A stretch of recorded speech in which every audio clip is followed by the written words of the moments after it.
morning and welcome to the fifth quarter Northern Arizona Style, the show where we talk about everything sports-wise Northern Arizona, statewide, and nationally.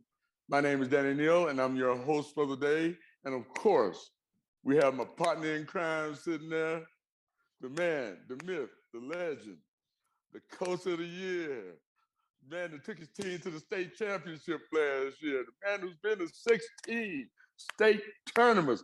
My guy, my friend, Mr. Tyrone Johnson, the man known in Arizona as Coach. Good morning, Coach. Good morning, Coach. What's good?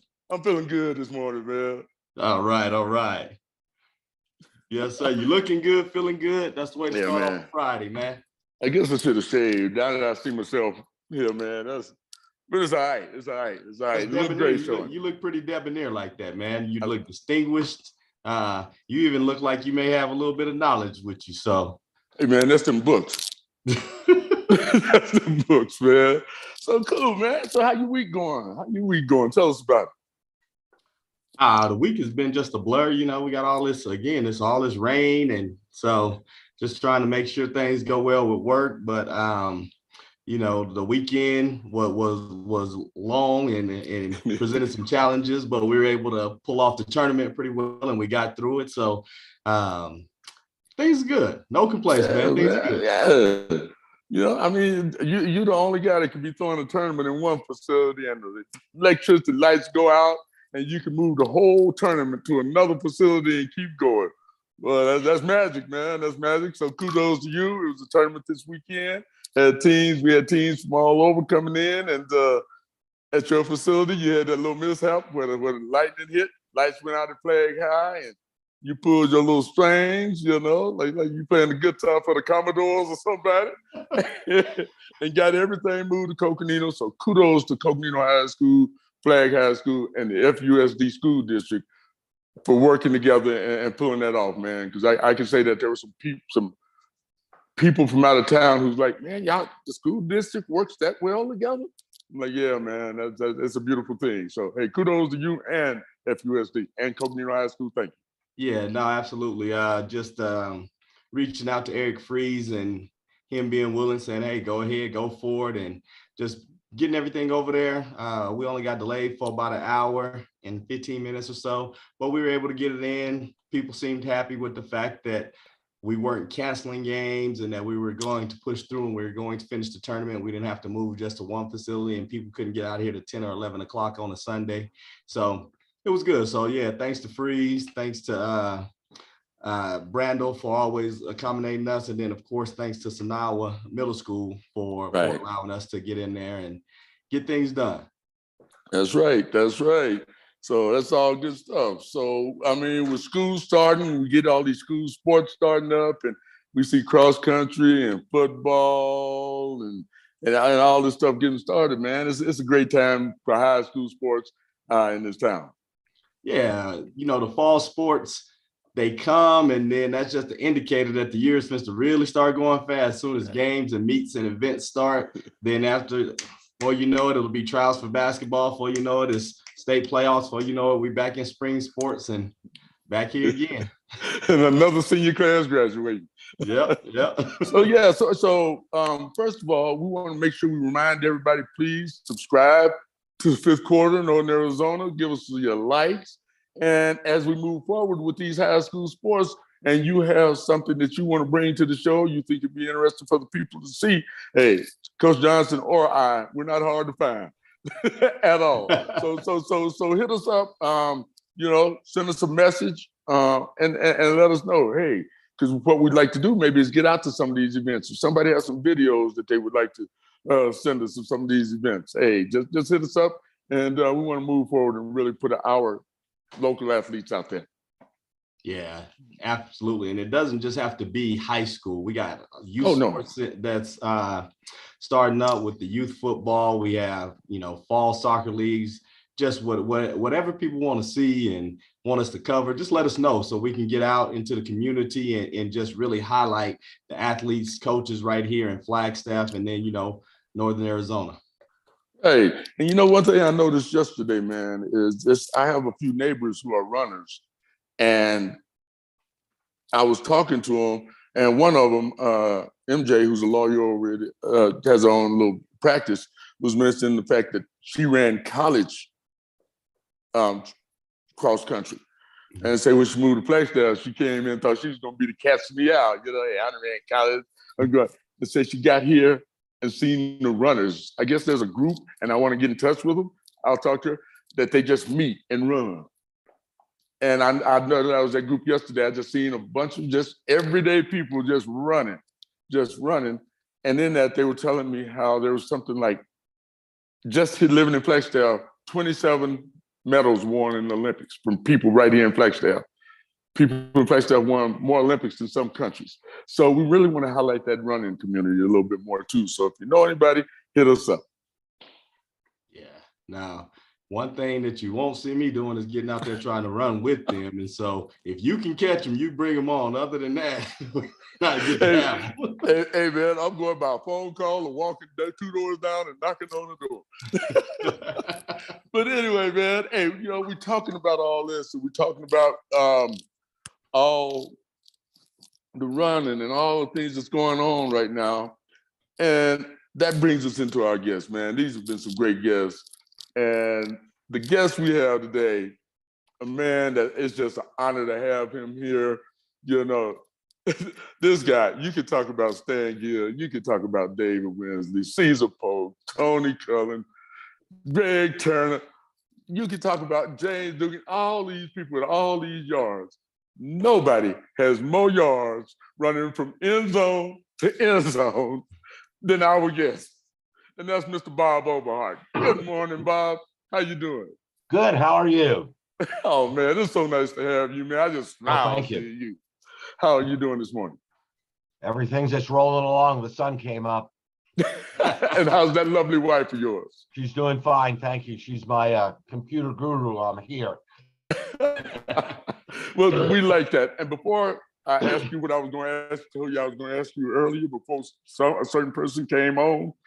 You know, we talk about you, and first of all, congratulations on being one of our Hall of Fame inductees for the Flagstaff Sports Foundation this year. It's definitely deserved. Thank you, Dan. I appreciate that. Yeah, man. You've been here. You've done so many good things for so many people. And, you know, I was just looking here. This is 47 years you've been a statistician for Flag High? It'll be 48. This will be your 48th year at Flag High. And you've done football and basketball. You betcha. And you've done this book, Eagles on the Mountain. And it's well, explain it to us. Well, it's mainly all the stats. It's not a book per se that you sit down and read. It's rather you look up certain stats, see how a person did, see how a team did, etc. Mm-hmm. And it is a book you read because I have it, and I need to add on because I know you add every year. But I did. I sat down, and being born and raised here in Flagstaff, being an older guy, most of the stuff I see in that book, I know these people or known of these people. Right. So to just sit back, for me, it was reading. I'm trying to read the whole thing and seeing the accomplishments of a lot of the athletes here in Flagstaff. So thank you. You bet. You know, I've always felt that once you write somebody's name down, you can enshrine them in history forever before they're forgotten. And that's been one of my goals. Well, that's good. And I know Coach Johnson is one of your athletes, one of your students. So I'm gonna bring Coach Johnson in. And Morning, Coach. How you doing? Coach Oberhardt, how you doing? Good. How are you? Oh, I'm doing good. Hey, you know, obviously, I'm very familiar with you. Had you as a teacher. You're on the sidelines in football, basketball. But why don't you just explain a little bit, or just give a brief explanation? Just tell the people about your career from teaching into the sports, and give us a little bit about yourself. Well, I was fortunate enough to teach for 37 years, 34 of them in Flagstaff at what started out as Flagstaff Junior High and later became Flagstaff Middle School. And all four of those state championship teams that we had in football with Rick Smith passed through our building. And I had most of those kids in class. When Bill Williams hired me, he said, well, what else can you do? And I said, well, I'm interested in sports. And he said, that's good, because I got some coaches who you can probably give a hand to. And if you guys will remember, our good friends, and unfortunately they have left us, George Sepulveda and Buzz Right. Weininger, Yes. they got me into stats. They gave me sheets to keep stats on. So I started out at the junior high level, keeping stats for what became 4 state championship teams and many other teams as well. And George and Buzz were great coaches. They produced some really great teams, including Tyrone, one that you were on that did rather well. Later on, Craig Holland came into our building to teach English and he was the assistant coach for Rick. And when the 9th graders were moved up to the high school, and I think that was somewhere in the late 1980s, 88, somewhere around there, Craig went up there with him. And what's interesting is for 1 year, Tony Cullen was the 9th grade coach at Flagstaff Middle School. But Craig got me up to the high school and wanted me to keep stats there. And so I started keeping stats at the high school. And at that time, John Riley was starting to become coach of basketball. And he asked me also if I would keep stats for the basketball team. And so my life was set.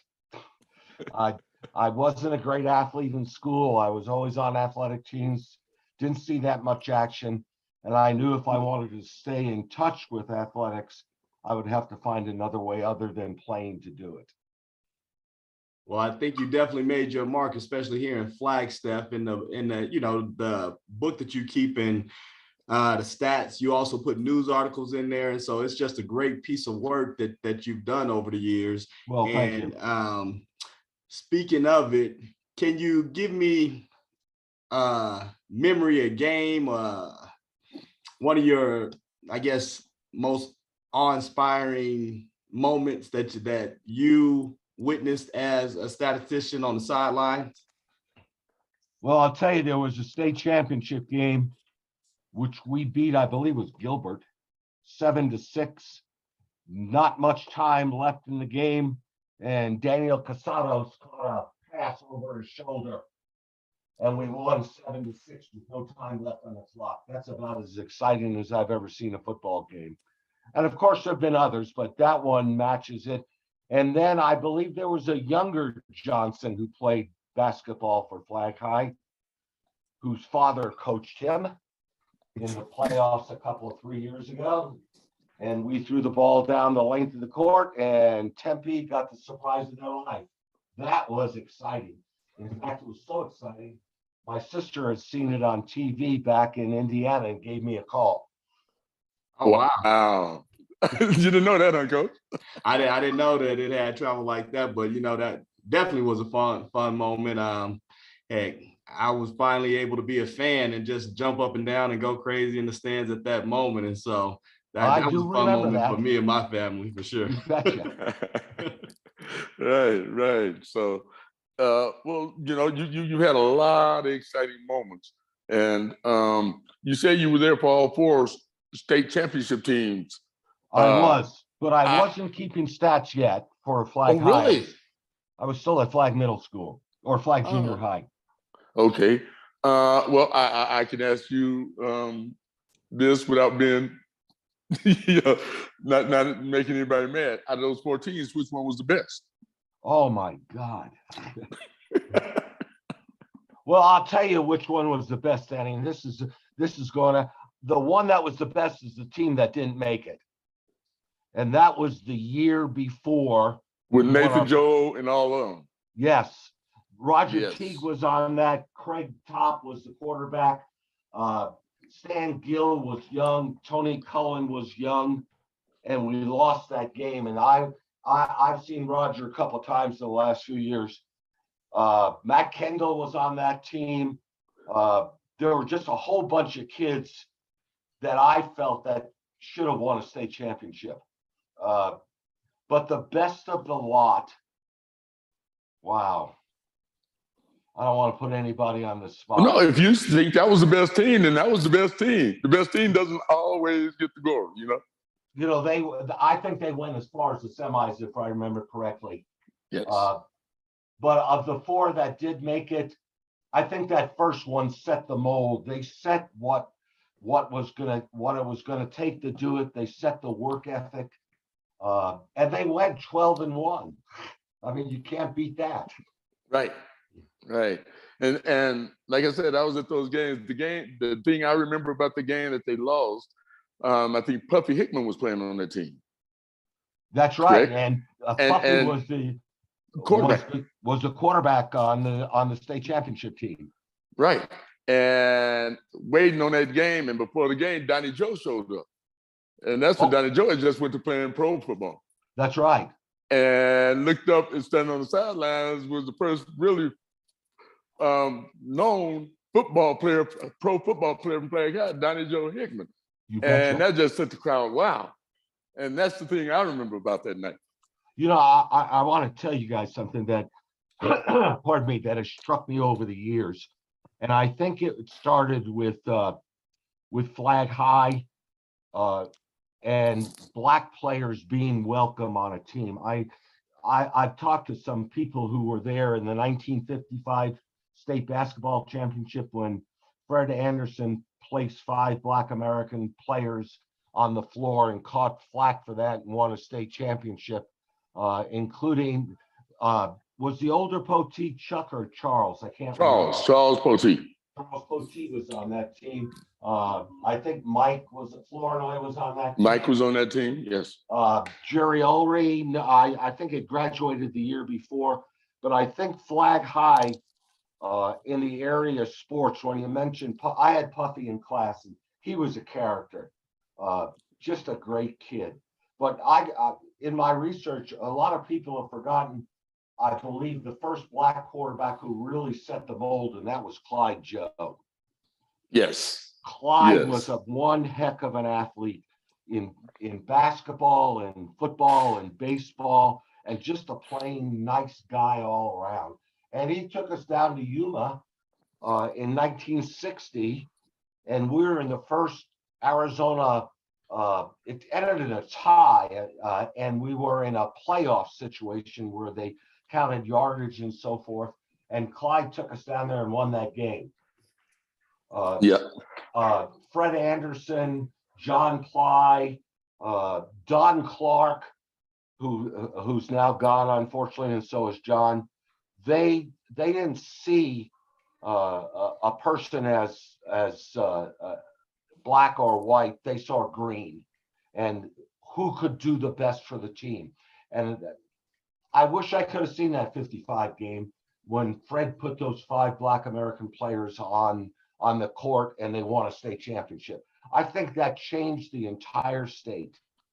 Well, and I've obviously heard a lot about that, but to hear it come out like that, it means a lot, and it just says a lot for Flagstaff, understanding that Mike Cromer's dad, Sturgeon, integrated schools before wrote. That's right. Brown versus Brown.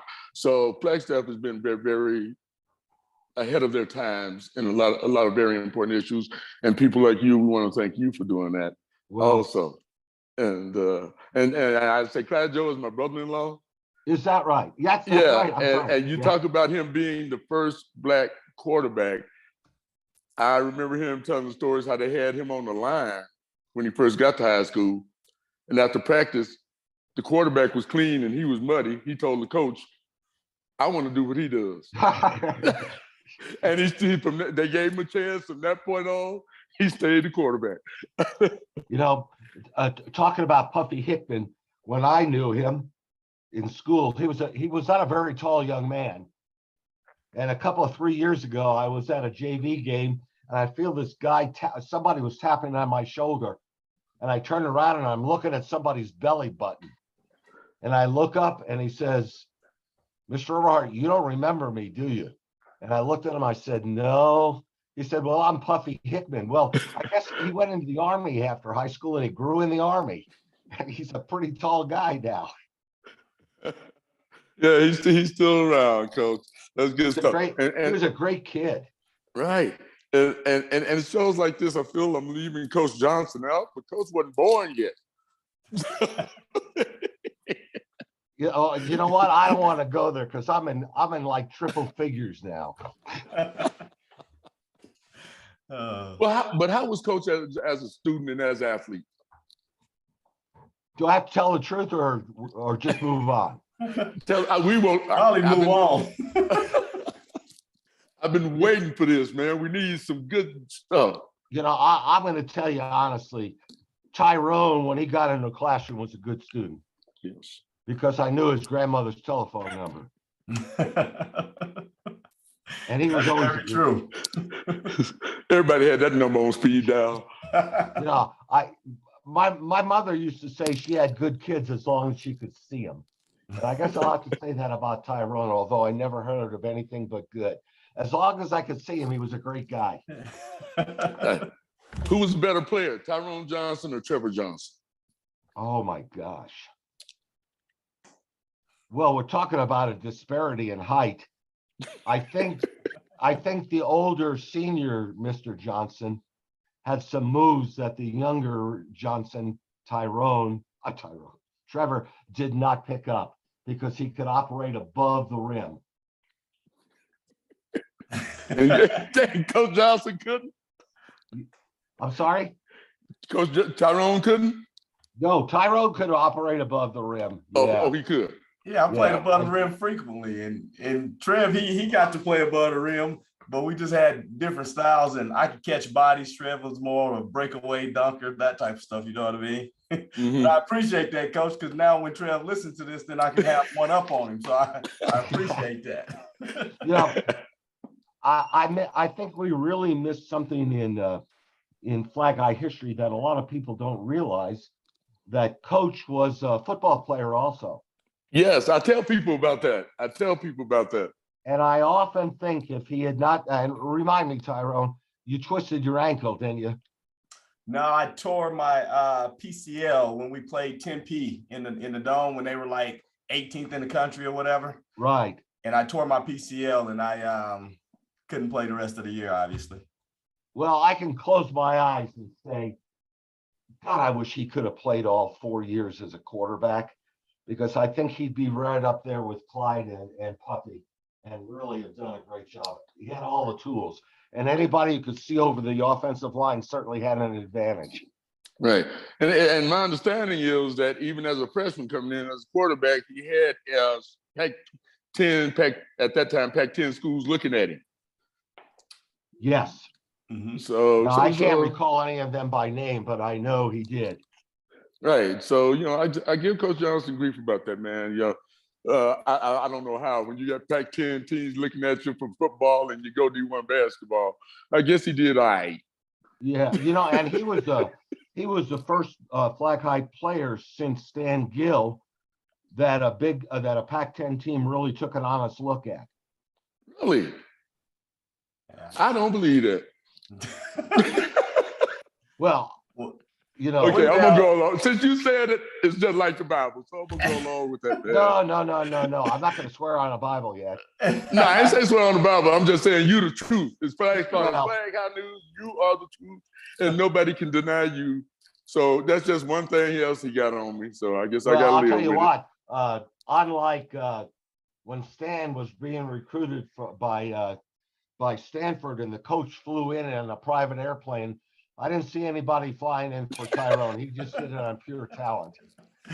Coach, maybe if I would have been able to stay and play my junior and senior year, we could have had some people fly in. But I did even after I got hurt that year. ASU sent me down to go on a recruiting trip with ASU, and so I was on a recruiting trip with ASU, and I still couldn't even walk straight. I was still limping and everything else coming off my surgery, and right. It was a big eye opener just in terms of the size, the speed, the abilities, and to actually be on somebody's recruiting board. Cal used to talk to me, USC, some of the ones back then used to send me stuff. And so it was just an honor just to be able to actually step on as a recruit down at ASU at that time. And that's when David Winsley was like a senior. And so, you know, they matched me up with him, so on and so forth. So it was good just to get that experience there. You bet.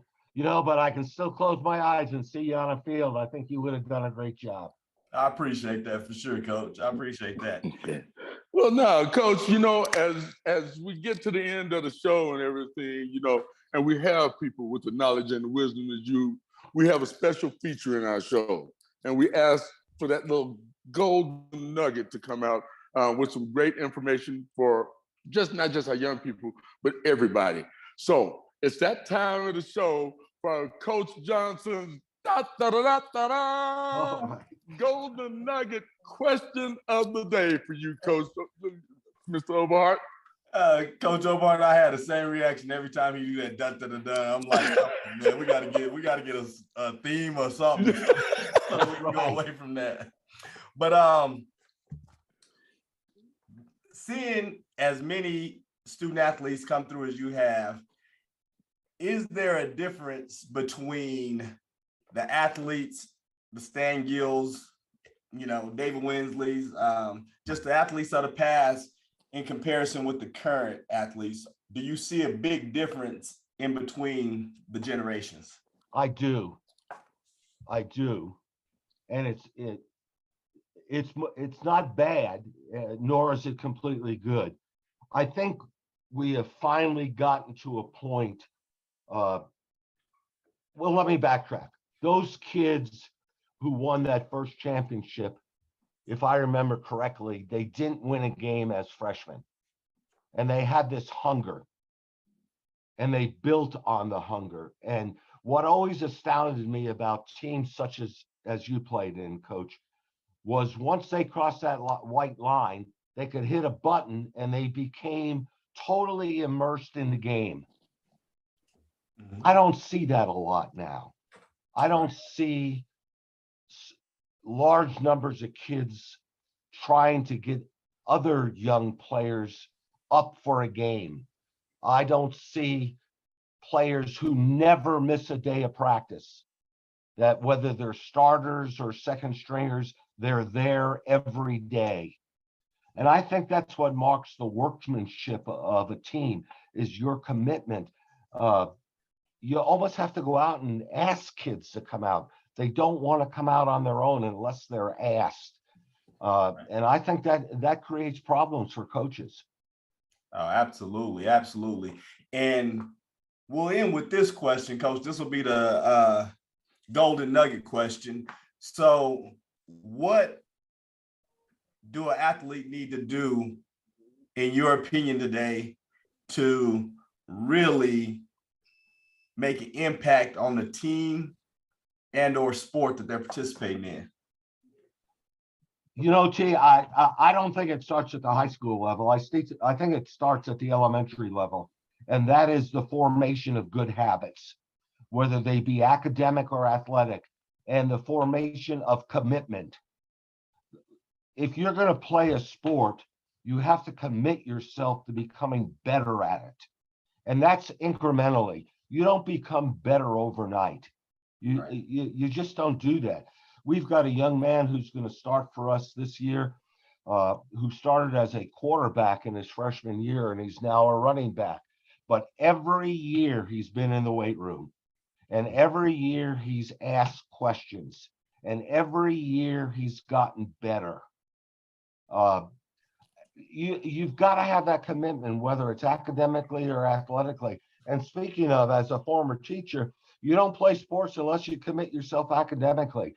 If I remember correctly, on those state championship teams, we had less than a handful of kids who were not ever ineligible. They knew they had something going, and they weren't going to let the team down. Man, that's well said, Coach, and definitely yes. And hopefully, if some of the young ones tune into this, they'll be able to really take that to heart, because as coaches, we always talk about commitment and, just really honing in on your craft. A lot of times with this YouTube age, people will see a YouTube video and go out there and try and make a YouTube video and talk about they putting in work, not understanding the commitment and dedication it really takes to perfect a skill. Right. Well, Coach, we appreciate having you on here. Once again, this is one of those shows we could have probably sat here and talked for another hour. Okay, I got time. I do too, man. But I don't think our producer Aaron wants us to do that. So, Coach, I want to thank you, and I'll leave a parting shot to your student and your athlete, Coach Johnson. Yeah, no, definitely appreciate you.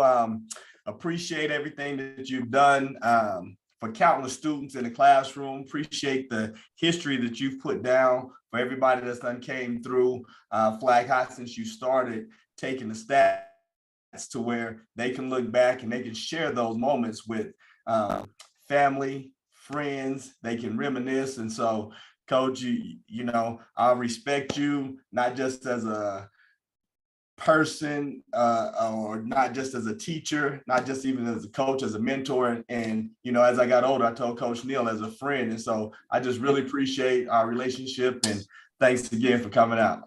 Thank you, fellas, very much. I'm really appreciative of this. Well, thank you, Coach, and we'll see you next Friday night. You betcha. Enjoy the weekend, fellas. All right. All right, thank you. Well. All right, Coach. Hey, another good show, man. I'd have to say these little golden nuggets that you came up with, man, they're inspirational and they're the truth. Well, the thing of it is when we had that knowledge base and we have people that can really give some insight, why not tap into that and leave people with something that hopefully they can not just listen to, but hopefully they can act upon. And especially even if they're a parent and they working with their kids, they can really take some of this and they can act upon it and just make the experience the best that it can be while they have a chance to have this experience. Right. And it's just you hit it on the head when you said it's just not for the kids, it's also for the parents, it's also for me. Just listening to Coach, just listening at Mike Croman, Rick Smith, Greg Kern, these guys with their golden nuggets, like we always talk about. Everything we do in sports translates in life. Mm-hmm. And so these golden nuggets can really help you just be successful in whatever you do, from very knowledgeable people who've been there and done that. No. So, Coach, hey, man, great show. Yep, great show, man. And I don't know if you're going out and playing in this rain today or what you're going to do. But one thing I do know, everybody, y'all ain't got to go home, but you gotta leave here. Peace.